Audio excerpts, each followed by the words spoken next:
जंग जीतने के लिए 3 चीजों की बहुत अहमियत होती है, गैरत, ईमान और अकल। लेकिन यकीन कीजिए पाकिस्तानी कौम यानी आप इन तीनों चीजों से खाली है। आज मैं आपको मायूस नहीं करूंगा, बल्कि आप लोगों को हकीकत दिखाऊंगा, आप लोगों को आईना दिखाऊंगा। आप लोग वो कौम है कि जिनके इंतहाई संगीन और परेशान कुन हालात में जब आपकी शहरत काटी जा रही थी, तब भी पाकिस्तान के यूट्यूब पर ट्रेंडिंग में ड्रामे और गाने थे। क्या ग़ज़वा हिंद की पेशनगोई इस कौम के लिए की गई थी कि जिसकी 80% आबादी हराम खाती और कमाती है, जिनके पेट में हराम होता है, जिस कौम की 90% आबादी झूठ बोलती है, गाहक को चीज की खामियां और नुक्स बताए बगैर बेच देती है और इसको अक्लमंदी समझती है, जिस कौम की बेटियां टिकटॉक पर नाचती हैं और इस कौम के शाहीन उन्हें बड़ी खुशी से देखते हैं। और यही बेटियां और बेटे जब वालिदैन बनेंगे तो सिवाय नाचने वालों के और क्या पैदा करेंगे, और ये माएँ क्या तरबियत करेंगी।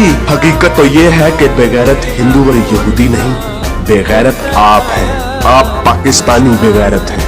आप लोग वो कौम है जो वैसे तो सारा साल इमाम हुसैन के मुकद्दस नारे लगाती रहेगी, लेकिन जब वाकई में कश्मीर मैदान करबला बनेगा तो सारी कौम वही कुफा वाले बन जाएंगे जिन्होंने इमाम हुसैन से कहा था कि आप आए हम आपका साथ देंगे, लेकिन जब वक्त आया तो कोई अपने घर से नहीं निकला।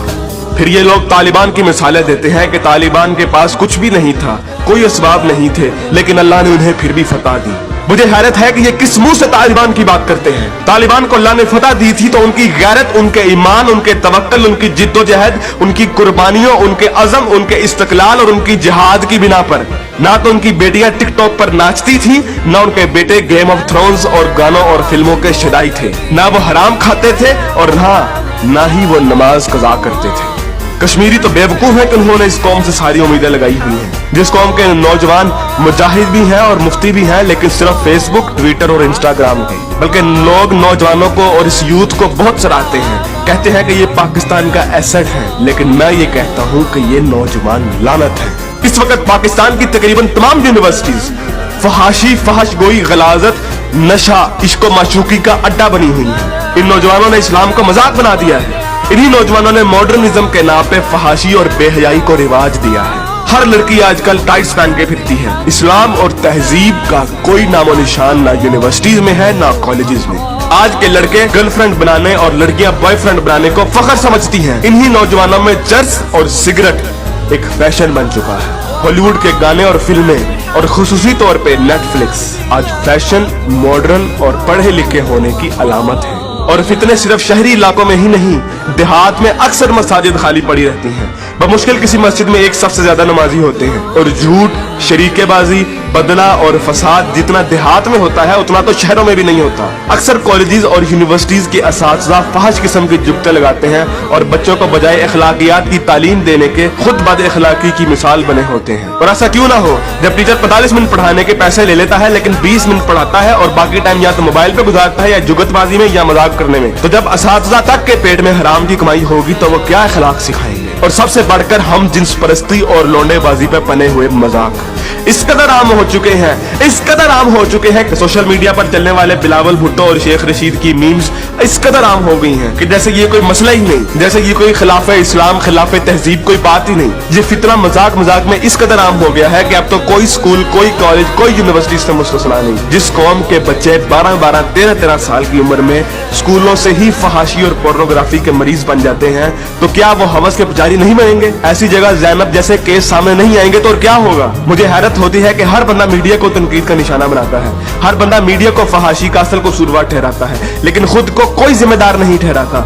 जो उस मीडिया को बड़े शौक और बाकायदगी से देखता है और उस मीडिया को अरबों रुपए का बिजनेस भी देता है, बल्कि टीवी और गाने तो इस कौम के लिए आज ऑक्सीजन बन गए हैं। आप अभी किसी नाई की दुकान पर चले जाएं, किसी दर्जी की दुकान पर चले जाएं, हत्ता कि किसी चिंची रक्षे को देख लें, सब जगह गाने और मुजरे चल रहे होंगे। तकरीबन हर बंदे के व्हाट्सएप के स्टेटस पर या तो कोई टिकटॉक की वीडियो या फिर गाने लगे होंगे। और सबसे बढ़कर बेशर्मी और हराम इस कौम में इस कदर सराहियत कर गया है कि अब तो नातों को भी म्यूजिक के बगैर नहीं सुनते, नातों तक के अंदर म्यूजिक लगा दिया गया है। हमारी कौम का तो मजदूर और गरीब बंदा भी उतना ही खबीस है कि जितना अमीर। हर बंदा हराम खाता और कमाता है, फर्क सिर्फ ये है कि कोई ज्यादा खाता है और कोई कम। मुझे बताइए कि कितने मजदूर और कितने गरीब लोग आप मस्जिद में देखते हैं? किसी बाजार में चले जाएं, मर्दों से कई गुना ज्यादा औरतें नजर आएंगी। औरत अब बाजार की जीनत बन चुकी है। इस इस्लामी मुआशरे में आज तक किसी को कुरान तर्जुमे से पढ़ने की तौफीक नहीं हुई और अगर कोई पढ़ता है तो सिर्फ अपने मतलब के दलाइल ढूंढने के लिए। बरेलवी कुरान खोलते हैं तो ईद मिलादुन नबी को सही साबित करने के लिए। शिया कुरान खोलते हैं तो जुलूस और मातम को सही साबित करने के लिए। तबलीगी जमात वाले कुरान खोलते हैं तो सिर्फ तबलीग के दलाइल ढूंढने के लिए। औरतें कुरान खोलती हैं तो मर्दों को निगाहें नीची करने वाली आयत दिखाने के लिए, और मर्द कुरान खोलते हैं तो औरतों को पर्दा करने वाली आयत दिखाने के लिए। और बहुत सी अवाम तो ऐसी है कि जो सिर्फ और सिर्फ वजीफे करने के लिए कुरान खोलती है। यानी इन लोगों ने कुरान को अल्लाह की किताब नहीं बल्कि टेलीफोन डायरेक्टरी बना दिया है।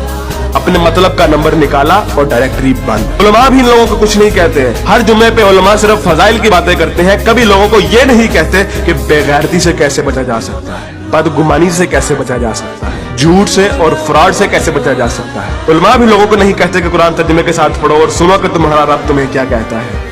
और यकीन कीजिए कि जब आप कुरान तर्जुमे के साथ पढ़ेंगे तो आपको अंदाजा होगा कि एक बार सुभान अल्लाह या 100 बार कलमा पढ़ने से जन्नत नहीं मिलनी। अमल करना पड़ता है, अमल। लेकिन हमारे मीठे मीठे उलमा और मुबल्लिग सिर्फ और सिर्फ मोहब्बतें बांटने पर जन्नतों का वीजा दे देते हैं। जिस मुल्क में दुनिया में सबसे ज्यादा ईद मिलादुन नबी मनाई जाती हो, मुहर्रम के जुलूस निकलते हो, तबलीगी जमात वाले तबलीग करते हो, वही मुल्क दुनिया में करप्शन और झूठ और हराम कमाने में सबसे आगे है। तुम लोग कुर्बानी के लिए जानवर भी लेते हो तो सिर्फ लोगों को दिखाने के लिए, अपना स्टेटस कायम करने के लिए। यकीन कीजिए असल गद्दार आप हैं। कायदे आजम अल्लामा इकबाल और 50 लाख शोहदा के लहू से गद्दारी की है आपने, पाकिस्तान से गद्दारी की है आपने, और सबसे बढ़कर अल्लाह और उसके रसूल से गद्दारी की है आपने। ग़ज़वा उहद में जब सहाबा ने हुज़ूर अकरम सल्लल्लाहु अलैहि वसल्लम की एक छोटी सी नाफरमानी की थी, तो उस छोटी सी नाफरमानी की बिना पर अल्लाह ने मुसलमानों को बहुत बड़ी शिकस्त दी। हालांकि वो सहाबा थे और अल्लाह के रसूल भी उनमें मौजूद थे। लेकिन आज आप लोग ये कहते हैं कि अगर जंग हुई तो आसमान से फरिश्ते उतरेंगे कतार अंदर कतार। तो पहले अपने अमाल और अपनी औकात देखिए और फिर बात कीजिए। ऐन मुमकिन है कि आप लोगों को इस तकरीर का कोई असर ना हो, क्योंकि जिस पेट में हराम, जबान पे झूठ, कानों में गाने और आंखों में हवस भरी हो, उन दिलों पर हक की बात असर नहीं करती। मैंने कभी इतनी बदतमीजी और सख्त अल्फाज से बात नहीं करनी थी, लेकिन यकीन कीजिए मैं बहुत मजबूर हूँ साफ साफ अल्फाज में अपनी कौम को उनकी हैसियत दिखाने के लिए कि असल में बदनामी के जिम्मेदार आप लोग खुद हैं, कि असल में जलालत आप लोगों ने खुद खरीदी है। ना तो आप कुरान के मोमिन हैं, ना इकबाल के शाहीन।